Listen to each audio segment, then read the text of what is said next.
To give us more insight into the workings of the industry, let me introduce you to Ferdinand Fichtner, the Head of Forecasting and Economic Policy at the DIW Institute here in Berlin.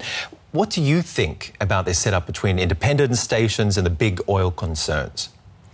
Well, the situation is very difficult for those small stations because they, on the one hand, the customers are not willing to pay the prices they're willing to pay at the established brands. Sure. And on the other hand, they don't have the market power to argue with the producers of the gasoline. So they are in a very difficult situation between the big chains and the customers on the other hand. Of course, high prices hit both customers and companies, but also the economy as a whole. How does it affect economies?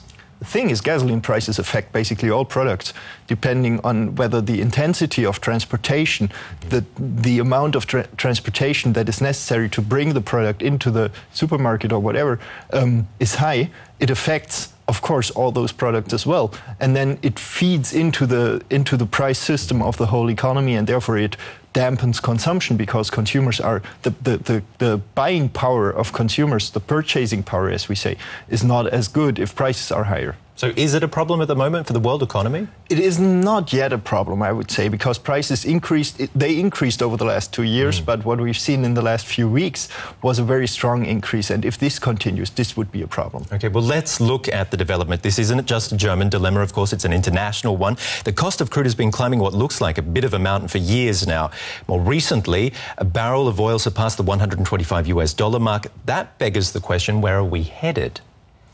It's extremely difficult to tell where oil prices are going. We would currently expect them to decrease slightly, and that would, of course, be beneficial for the business cycle, for the economy. But if we expect, or if we assume that the crisis in the Middle East, for example, worsens, if tensions between, say, Iran and Israel deepen, then this could affect oil prices, and it would definitely increase oil prices, of course. Is it also a particular problem for national economies like the strugglers here in the Eurozone at the moment?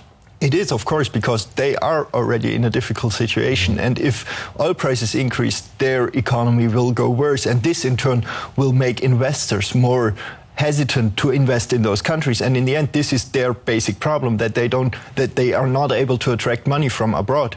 And if the economy slows down even more, it will be difficult for them to increase their investment and these kind of things. Well, on that point, what's your forecast for these economies?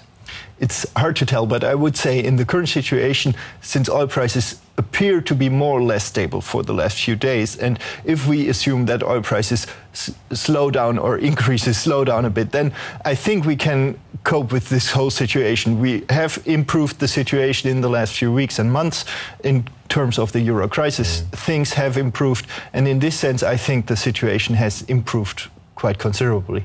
OK, we'll have to leave it there. Thank you very much for coming in. Thank you, too.